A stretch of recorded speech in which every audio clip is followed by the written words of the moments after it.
പിന്നെ അകത്ത് മുഴുവൻ തപ്പിയാ കാണുമോ? ഇതെന്തൊരു ഇരുത്തായി മനുഷ്യൻ.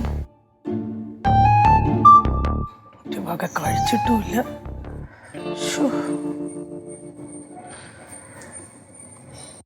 എന്താ നേരത്തെ ഞാൻ നോക്കുമ്പം അകത്ത് വിഷമിച്ചിരിക്കുന്നുണ്ട്.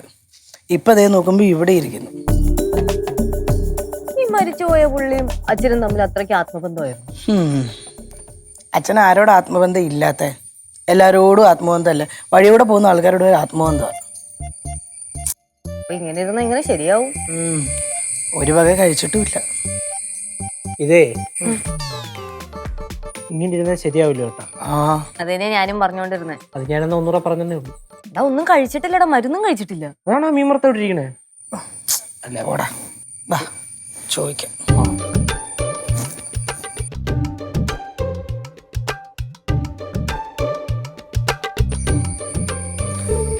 ചേട്ടാ ഇതെന്തോ ഇരിപ്പാ ഇരിക്കുന്നേ? വല്ല കഴിക്കണ്ടേ? അച്ഛൻ രാവിലത്തെ ബ്രേക്ക്ഫാസ്റ്റും കഴിച്ചില്ല, മരുന്നും കഴിച്ചിട്ടില്ല. അച്ഛൻ മരുന്ന് കഴിച്ചില്ലെങ്കിൽ പ്രശ്നമല്ലേ? ഇതിൽ കൂടുതൽ എന്ത് പ്രശ്നമാവാനാണ് മോളെ? നിങ്ങൾക്കറിയോ, 3 ഒരുമിച്ചിരുന്ന ആൾക്കാരാണ് ഞങ്ങള്. ആലുവ, ചാലക്കുടി, പുനലൂര്. എന്തിനാ അവിടെ ഒരുമിച്ചിരുന്നേ? മോളെ അച്ഛനും ആ സാറും ഒരുമിച്ച് ജോലി ചെയ്തിരുന്നതാ. സാറിന് പുനലൂരേക്ക് ട്രാൻസ്ഫർ ആയപ്പോഴേ അച്ഛനെ അങ്ങോട്ട് കൊണ്ടുപോയി. അതാണ് ആ സാറിന്റെ സ്നേഹം. ചേട്ടാ കഴിഞ്ഞത് കഴിഞ്ഞു. നിങ്ങളൊരു കാര്യം ചെയ്തേ, ചോറെടുത്ത് വെച്ചേക്കുന്നു. നല്ല ഒന്നാന്തര വറ്റിച്ച ചൂരക്കറിയുണ്ട്, വന്ന് കഴിച്ചേ. നല്ല സൂപ്പറായിട്ട് ചൂര വറുത്തും വെച്ചിട്ടുണ്ട്. നിങ്ങൾക്കൊക്കെ ഇതൊക്കെ എന്റെ മൂത്ത് നോക്കി എങ്ങനെ പറയാൻ തോന്നണ്?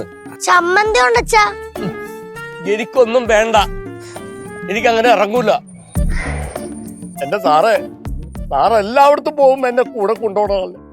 എല്ലാം ഇട്ടെറിഞ്ഞിട്ട് പോയപ്പോ എന്നെ വിളിക്കാഞ്ഞേ? അച്ഛാ ആ സാർ മരിച്ചു പോയതാ, അല്ല ടൂറിനൊന്നും പോയതല്ല. പിന്നെ ആ സാറ് മരിച്ചിട്ട് ഇന്നേക്ക് 3 വർഷമായി. അച്ഛനിങ്ങനെ ഇരിക്കല്ലേ അച്ഛാ, കാലമൊക്കെ കുറെ കടന്നു പോയി. മോളെ ആ സാറ് 3 വർഷം മുമ്പും 30 വർഷം മുമ്പും മരിച്ചാലും ഞാൻ ഇന്നല്ലേ ആ വാർത്ത അറിയുന്നത്. അപ്പൊ സാർ എനിക്ക് ഇന്ന് മരിച്ച പോലെ എന്റെ ഫീലിംഗ് കേച്ചു. നോക്കി എന്റെ കയ്യൊന്ന് തൊട്ട് നോക്കി, തണുത്ത് മരവിച്ചിരിക്കണെന്താ? ആ വാർത്ത അറിഞ്ഞപ്പോ തുടങ്ങി മൊത്തം ഒരു മരവിപ്പാടാ. അത് മരുന്ന് കഴിക്കാത്തോണ്ടാ. ഭക്ഷണം കഴിച്ചെന്തെങ്കിലും മരുന്ന് കഴിക്കാച്ചാ. എനിക്കൊന്നും വേണ്ട. നിങ്ങറിയാമോ, പുനലൂരിരിക്കുമ്പോ സാർ എന്നും കുളത്തപ്പുഴയുള്ള വീട്ടിൽ പോയി തിരിച്ചു വരും.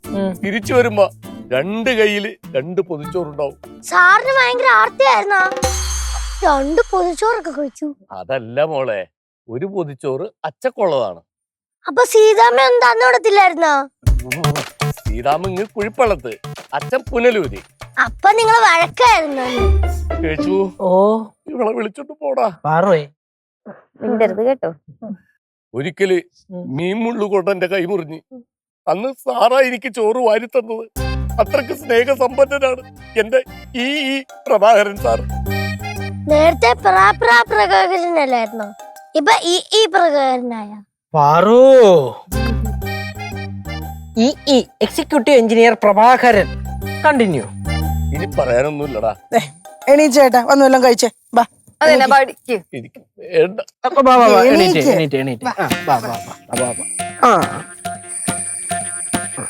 എടാ, പണ്ട് പുനലൂരുണ്ടായിരുന്നപ്പോ ഒരിക്കലും ഞാൻ ബൈക്കിൽ നിന്ന് വീണ് കാലൊടിച്ചപ്പോ തീർന്നില്ലേ ഇത്?